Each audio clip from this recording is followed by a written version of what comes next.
안녕하십니까. 대성쌤이랑 이렇게 늦은 밤에 뵈니까 굉장히 평화로운 것 같습니다.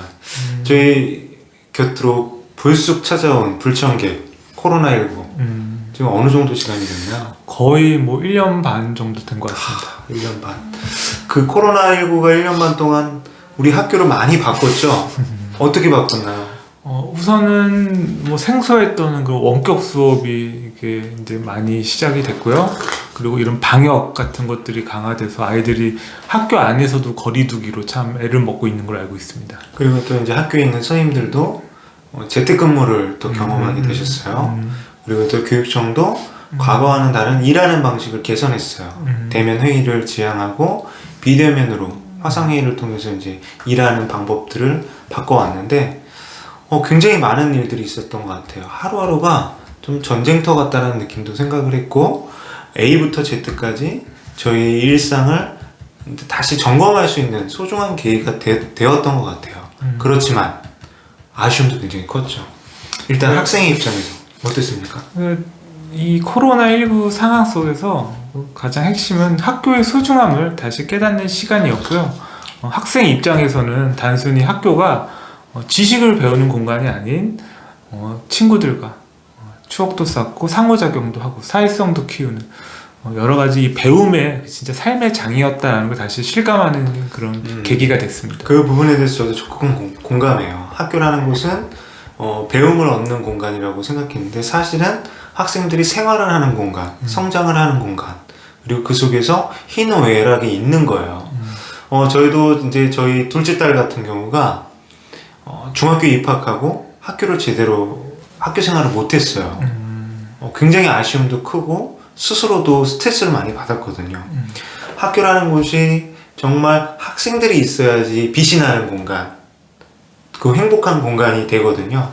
그런 부분에 있어서 정말 얼마 전에 이제 유은혜 장관님께서 발표하신 대로 조속한 전면 등교 필요하다고 생각이 돼요.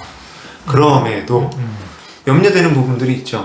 그러니까 우선은 우리가 전면 등교를 앞두고 이제 저는 그 작년 같은 경우는 이런 교육청 사업이나 이런 것들이 많이 이제 축소가 되고 이런 것들이 이제 조금 학교 방역에 초점을 맞췄고 올해는 사실 사업이 또 많이 진행하고 있거든요. 근데 학교에서 전면 등교도 하고 이런 사업들도 계속 이어져 간다면 선생님들이 좀 많이 부담스럽겠다라는 생각이 좀 들었습니다. 그러니까 저희는 이제 패러다임이 바뀌었잖아요. 저희가 포스트 코로나 미래 교육에 대해서 진지하게 고민을 할 수 있었던 것 같아요. 코로나 이후에 선생님들은 사실은 두려워요. 학생들이 전면 등교하는 것은 굉장히 환영할 일이지만 이중 구조가 돼버렸거든요. 그러니까 무엇이냐면 온라인과 그 다음에 오프라인, 대면과 비대면, 그리고 업무와 수업활동, 이 모든 것들을 완벽하게 하는데 굉장히 두려움도 느끼실 것 같아요. 그런 부분이 있어서 학교 업무 정상화할 필요가 있다, 경감할 필요가 있다는 거에 공감을 하고요. 그리고 최우선적으로 학생들이 소중한 배움을, 학교에서의 배움을 이어갈 수 있도록 지원하는 데 선생님들이나 학교나 교육청이 초점을 맞춰야 될 것 같거든요. 그런 부분들은 저희가 지금까지 쌓아왔던 노하우는 훼손시키고 버리고 간다는 느낌이 아니라 그러한 역량들을 통합하고 융합시키고 실제로는 선생님들의 교육활동에 이제 가장 큰 초점을 맞추는 게 필요하다고 생각해요. 그래서 1년 반 동안에 그런 학습 공백도 있을 수 있고 그 다음에 생활지도 공백부터 여러 가지 지금 드러나지 않던 것들이 아마 등교 계약을 하면 아마 발현이 될 것 같아요. 그래서 선생님들이 충분히 좀 준비가 되고 그거를 아우르고 다독일 수 있도록 우리 지원청이나 이런 교육부에서 좀 지원을 해줘야 될 것 같습니다. 그러니까 저희가 이제 그 부분에 있어서는 학교 선생님들도 이제 차근차근 준비를 하실 거예요. 그럼 학부모님들은 어떨까요? 학생들은 이제 학교에 보내야 되는데 저희 학부모님 입장에서 우리 아이 학교 간다, 드디어 이제 친구들하고 우정도 쌓고 수업 시간에 열심히 공부하고 선생님하고 또 이렇게 얼굴 맞대고 상담도 하고 참 좋다, 이렇게만 생각할 수는 없잖아요.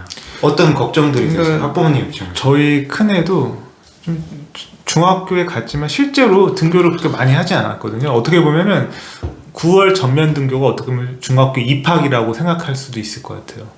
아이가 이제 새로운 적응 단계에서 학습의 부담도 느끼고, 그리고 친구들과도 이렇게 진지한 관계를 맺는 과정에서 이렇게 오해나 어려움이 있을 텐데, 학부모님들께서도 아이의 상태를 잘 유심히 봐주시고 관찰해 주시고 좀 들어줘야 되는 시기가 아닌가 싶습니다. 대선생님이 좀 싫어할 수도 있을 것 같아요. 그러면 이제 자녀분께서는 이제 지금 이 코로나 상황에서 학원들을 그럼 많이 다녔죠?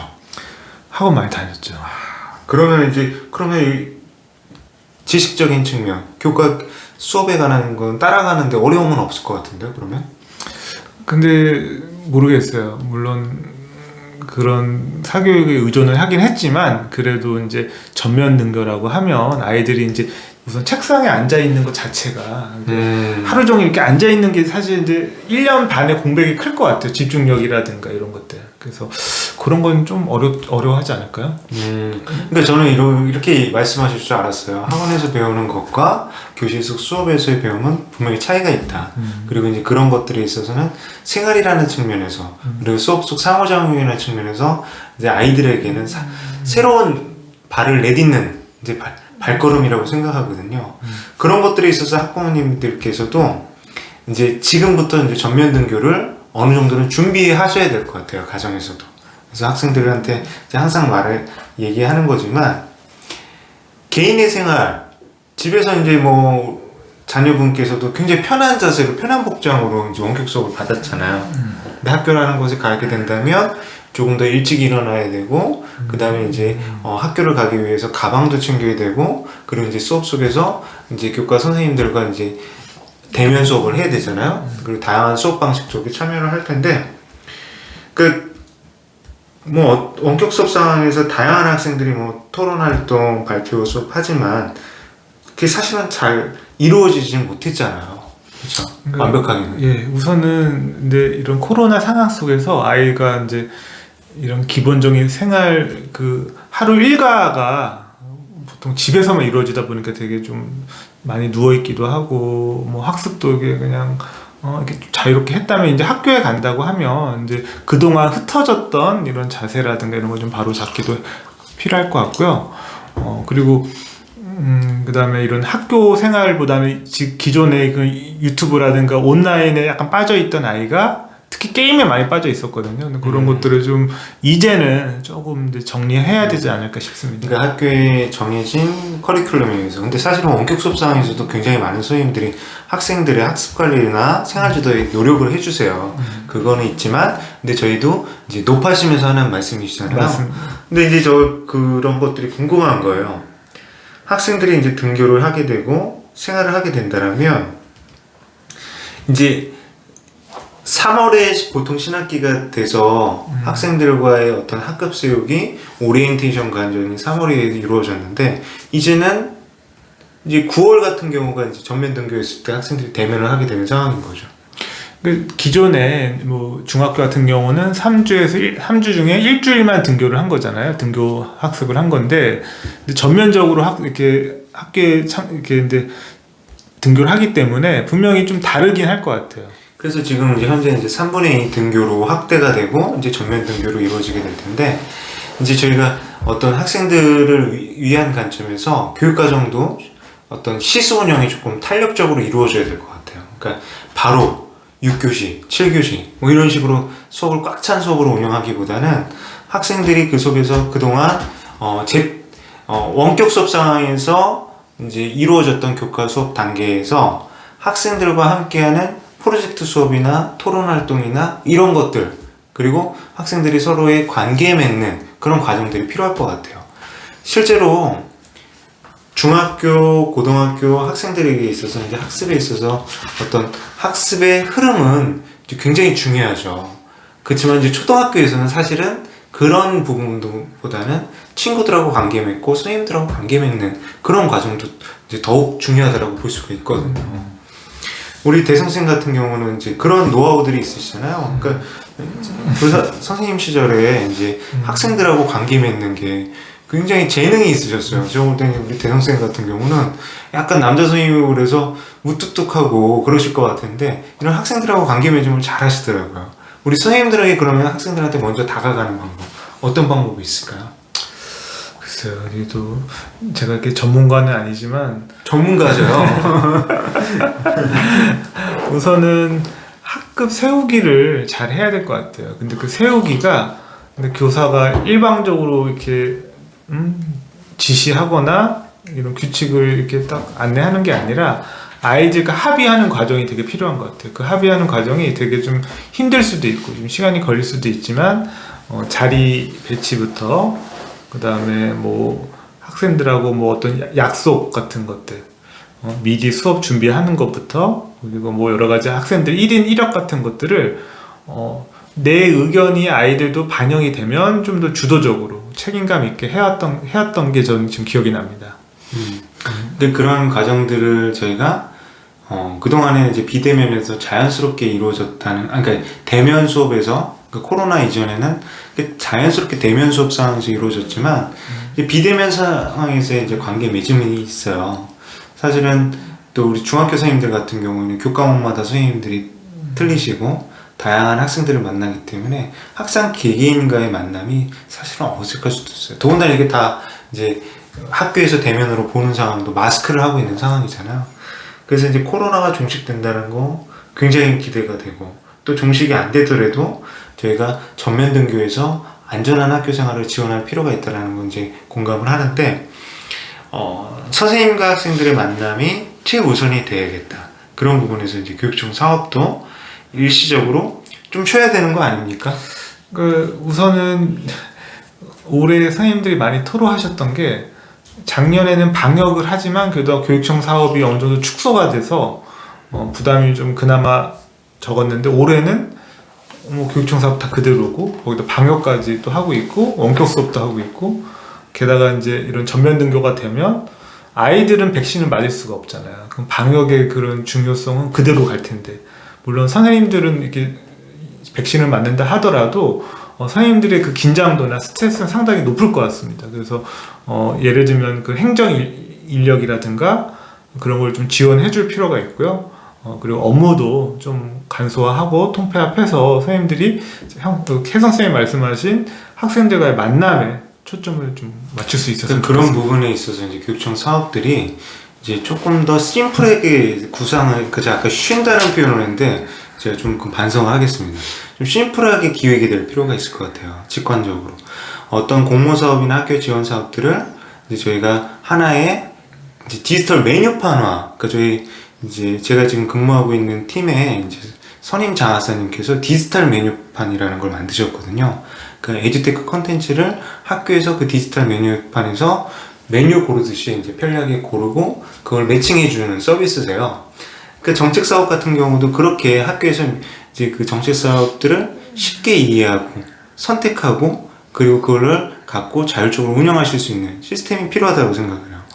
어떤 사업을 운영할 때 있어서 학교에 공문을 여러 번 가고 학교에서 그것들을 수행하기 위해서 또 여러 가지 행정적인 부담이 있다면 그 부분은 사실은 지금 상황에서는 학교를 너무 힘들게 하는 일일 것 같아요. 그래서 그런 부분들 경감을 해야 된다는 거.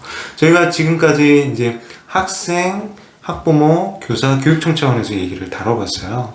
그러면 저희가 이 부분은 이제 조금 이제 논외지만 이제 얘기를 하자면 개인적으로 코로나19 종식이 됐다면 어떤 기대감을 갖고 계세요? 우선은 이런 방역에 부담 없는 그런 여러 가지 만남을 그러니까 만남이나 이런 여행이나 그러니까 좀 고립감을 많이 느꼈던 것 같아요. 그런 걸 좀 해소할 수 있는 그런 활동들을 좀 해보고 싶습니다. 그 저 같은 경우는 이제 그런 게 있어요. 이제 제가 이제 연구학습 공동체를 선생님들과 함께 이제 운영하게 됐는데 사실은 굉장히 속상해요. 그러니까 연구학습 공동체라고 했지만 그렇게 이제 관계 형성이 되지 못한 상태에서 미션이나 프로젝트 중심으로 진행하다 보니까 선생님들하고 저하고 서로 오해하게 되고 그리고 때로는 힘들게 하는 그런 측면이 있는 것 같습니다. 그래서 저는 개인적으로 코로나가 끝난다면 이제 어떤 만남을 좀 더 소중히 할 수 있는 오프라인 모임이 있었으면 좋겠어요.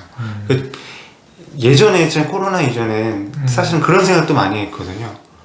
너무 그런 모임들이 많은 거예요. 그 모임 자체가 하나의 스트레스가 됐던 것 같아요. 근데 아, 코로나를 지내오면서 이런 모임들이 이렇게 비대면으로도 이루어질 수 있고 또 이런 부분들은 이렇게 통합할 수도 있고 또 이 부분은 간소화할 수도 있겠구나 라는 것을 이제 알았잖아요. 그럼 이제 앞으로는 꼭 필요한 모임은 의미 깊게 운영하고 싶다는 생각을 해봅니다. 그래서 저는 이제 이번 코로나19가 우리가 이런 학교 교육에 있어서 고정관념이나 정말 정형화된 틀, 그리고 이게 약간은 무조건 해야 된다고 하는 그런 것들을 깬 것 같아요. 수업도 원격 수업이 가능하고, 여러 가지 회의도 원격으로 가능하고, 재택근무도 가능하고, 그런 좀 더 넓은 그런 것들이 생겼고요. 그게 이제 전면 등교가 되더라도 그런 각각의 장점들을 좀 묶어서 업무 간소화도 하고, 그리고 상황에 따른 재택근무도 허용이 되고, 그 학생에 있어서도 뭐 요즘에 뭐 고교 학점제나 자유학기제 이런 여러 가지 것들에 있어서도 이런 원격 수업이 접목이 된다면 그 좀 더 효과적으로 좀 가능하겠다는 생각이 들었습니다. 네, 너무 의미 깊은 얘기를 해주셨습니다. 예, 이상으로 마치겠습니다.